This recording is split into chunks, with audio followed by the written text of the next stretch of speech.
अंतर्राष्ट्रीय बाजारों के जाने माने विशेषज्ञ जय बग्गा साहब हमारे साथ कार्यक्रम में हो रहे हैं शामिल। बग्गा साहब, बहुत सीरियस बातें आप करते हैं, जरा जल्दी से वो फीफा वाले मैटर पे बताइए। ट्रम्प साहब ने वहाँ क्या क्या किया है, क्या क्या करतूतें उन्होंने की है, जरा जल्दी से बताइए सर। नहीं, गुड मॉर्निंग अनिल जी। ये कौन सा मैटर आप कह रहे हैं, मैं अरे समझा नहीं। वो आपने नहीं देखा, वो पीस फीफा का प्राइस जो का पीस। फीफा हाँ, का जो वो पीस। निकल रहा था ना, सारा कौन किसके साथ कब खेलेगा, हाँ जी जी जी, उसमें हाँ। भाई साहब ने उन्होंने वो खुद ने मेडल पहन लिया। और उनको पीस प्राइज मिला है, हाँ एग्जैक्टली। सोने का चढ़ा हुआ ट्रॉफी।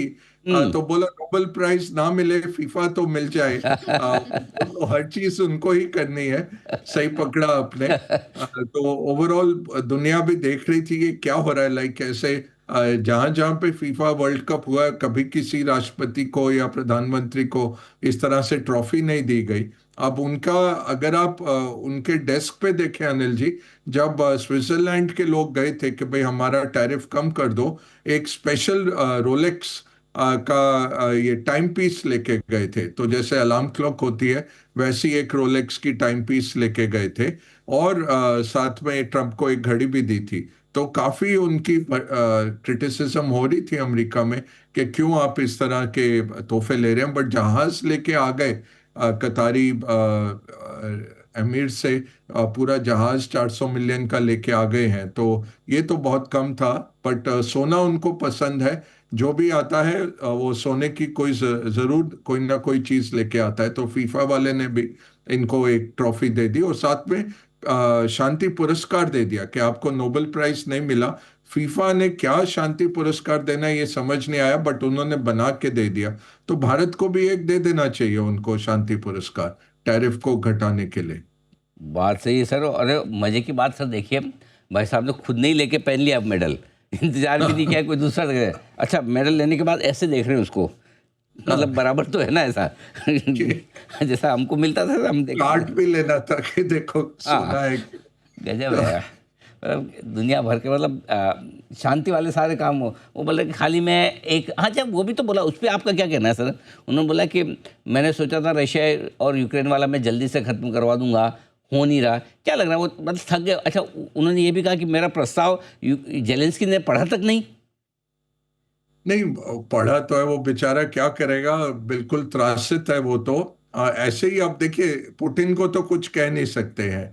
और एक बड़ा इंटरेस्टिंग डेवलपमेंट हुआ Anil ji over the weekend, जो इन्होंने अपना नया नेशनल सिक्योरिटी स्ट्रैटेजी निकाला। तो एक ये मनरो डॉक्ट्रिन होता था अमेरिकाज में, जो मनरो थे राष्ट्रपति उनके पीछे। तो वो अब इसको डॉनरो मैक्सिम कह रहे हैं, डी फॉर डोनाल्ड ट्रंप। और ये क्या उसमें निकल के आया कि पुतिन की कोई क्रिटिसिज्म नहीं आई, चाइना के बारे में नहीं बोले।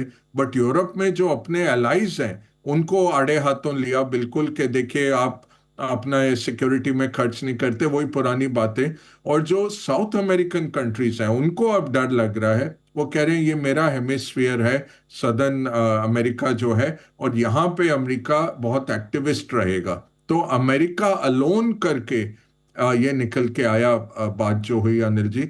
और अब इस हफ्ते क्या कह रहे हैं, पुतिन से 5 घंटे मिल के आए उनके जो दामाद हैं उनके, कुशनर, और साथ में विटकॉफ जो पुराने उनके रियल एस्टेट के पार्टनर हैं और अब उनके दूत, शांति दूत बन के जाते हैं। विटकॉफ और कुशनर ने 5 घंटे वार्ता की पुतिन से, और पुतिन ने फिर खारिज कर दिया कि आप जो बोल रहे हैं वो हमें नापसंद है, हम इस पे नहीं अमल कर सकते।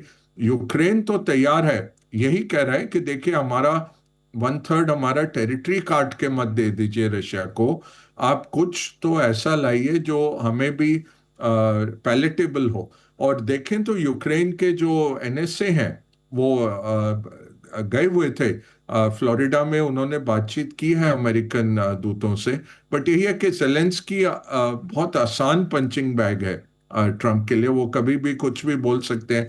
जैसे बोलते हैं तुम थैंक यू नहीं कहते मुझे, तो अगली बारी जब जेलेंस्की आए उन्होंने 5 बारी थैंक यू कहा।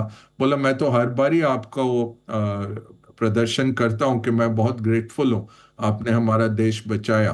तो ओवरऑल यूरोप में अब खतरा है, यूरोप आइसोलेट होने का। यूक्रेन को यही खतरा है कि यूक्रेन को हिस्सों में काट के वो एक हिस्सा रशिया को दे देंगे।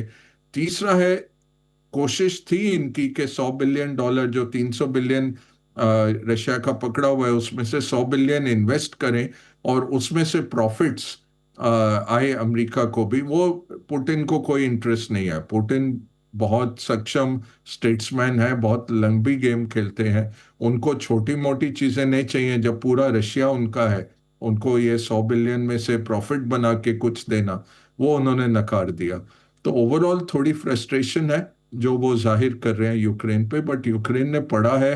वो 28 जो उनके सूत्र थे उसको 19 पे ले आए यूक्रेन। बोला ये जाके पेश करिए रशिया को। रशिया ने बोला हमें नहीं ये गवारा। वहां पे अभी अटकी हुई है गाड़ी। सर बताइए, क्या उम्मीदें रखी जाए इस बार फेड की बैठक से, और क्या असर पड़ेगा अमेरिका पर और दुनिया भर के बाजारों पर?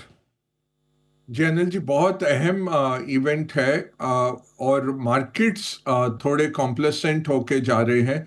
मार्केट्स ने फैक्टर इन किया है कि लगभग 85 से 90% प्रोबेबिलिटी है कि 25 बेसिस पॉइंट का रेट कट आ रहा है। अब ये देखना है, 19 मेंबर होते हैं एफओएमसी के जो इसमें रहते हैं रेट डिस्कशंस में। उसमें से 12 मेंबर वोट करेंगे।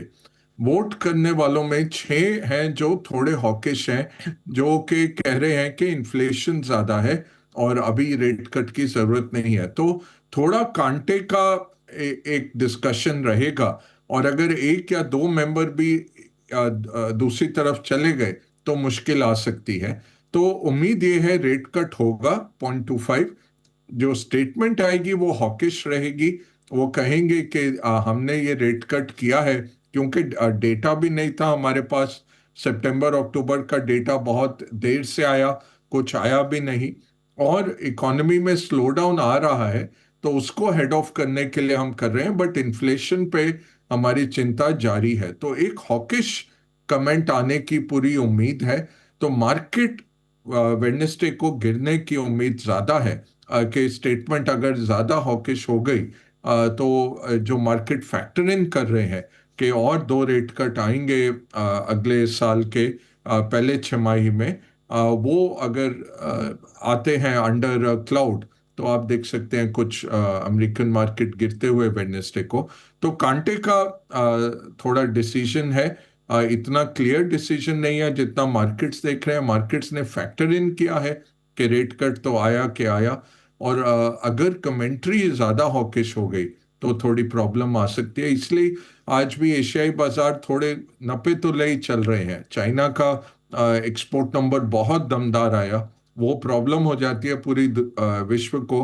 5.9% उनका एक्सपोर्ट बढ़ा साल दर साल। तो और $1 ट्रिलियन का उनका ट्रेड सरप्लस क्रॉस हो गया है।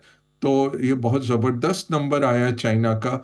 इसका हमें निष्कर्ष यही निकालना है कि चाइना को और मार्केट मिल गए हैं, क्योंकि अमेरिका में उसका एक्सपोर्ट घटा। बट ओवरऑल उसका नंबर इतना इतना बड़ा नंबर इतनी तेजी से बढ़ना, वो प्रॉब्लम है दुनिया भर के लिए। तो वो भी देखना पड़ेगा। बट ओवरऑल फेड डोमिनेट करेगा इस हफ्ते की प्रोसीडिंग्स को। फेड का डिसीजन ही सबसे अहम डिसीजन रहेगा। स्विस बैंक भी मिल रहा है, फिलीपींस है, ब्राजील है, कनाडा का बैंक है, रिजर्व बैंक ऑफ ऑस्ट्रेलिया का डिसीजन है। वो सब ज्यादा इतनी अहमियत नहीं रखते जितना कि फेड की बैठक रखेगी। और डॉट प्लॉट आएगा इस बारी, कमेंट्री आएगी और प्रेस कॉन्फ्रेंस भी है। तो केवल वो 25 बेसिस पॉइंट तो कट लगता है हो जाएगा, उसके बाद की कमेंट्री बहुत अहम रहेगी। बग्गा साहब समझाएं सर, इस ये अमेरिकी प्रतिनिधिमंडल की यात्रा कितनी अहम है, और क्या ट्रेड डील की दिशा में आगे बढ़ेंगे, और अगर पहले चरण को लेकर भी बात नहीं बनी तो क्या? पूरा समझाएं सर। अनिल जी देखें तो प्रोबेबिलिटी बहुत कम है कि बीटीए जैसा कुछ करार होगा। उम्मीद यही है कि कुछ रोल बैक हो जाए टैरिफ्स। तो उम्मीद कम रखी है भारतीय साइड ने। ओवरऑल अच्छा है कि डेप्यूटी हेड जो है यूएस टीआर के, तो एक होता है अमेरिका का ट्रेड रिप्रेजेंटेटिव, जो आप कह सकते हैं उनका कॉमर्स मिनिस्टर के तौर पे आप देख सकते हैं उनको, जो हमारे पीयूष गोयल साहब हैं, उनका आप देख सकते हैं कॉम्प्लीमेंट्री पोस्ट। तो उसके जो डेप्यूटी हैं वो आ रहे हैं खुद। तो बड़ी लेवल की जरूर ट्रेड डेलीगेशन है। अ, निर्णय कुछ निकलेगा नहीं, ट्रम्प कोई अनाउंसमेंट तो होने नहीं देंगे जब तक वो खुद क्रेडिट ना ले रहे हो। तो या तो हमारा कोई सीनियर ट्रम्प के पास हो या ट्रम्प इधर आ रहे हो, तभी आप सोच सकते हैं कि कुछ करार होने वाला है। तो उम्मीद यही है कि कुछ चीजों पर सहमति हो जाए, और ये जो 25% रशियन तेल का टैरिफ अगर वो हट जाए, ये लिमिटेड अगर अचीवमेंट हो जाए इस हफ्ते, ये बहुत बड़ा रहेगा।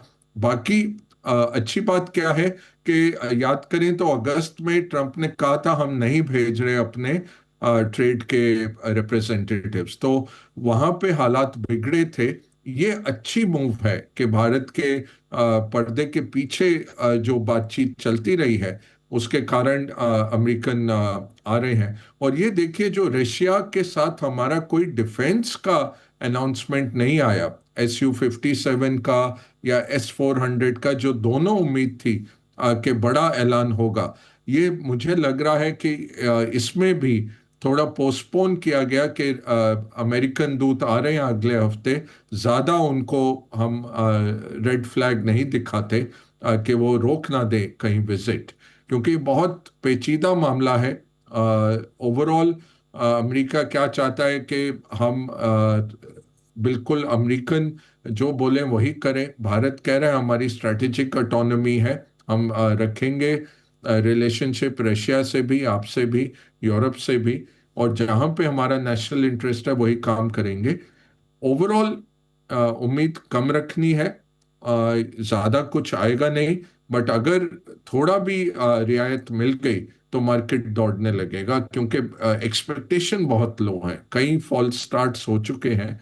और ये पूरा करार होगा जब ट्रंप भारत आ रहे होंगे या मोदी जी अगर अमेरिका जा रहे होंगे।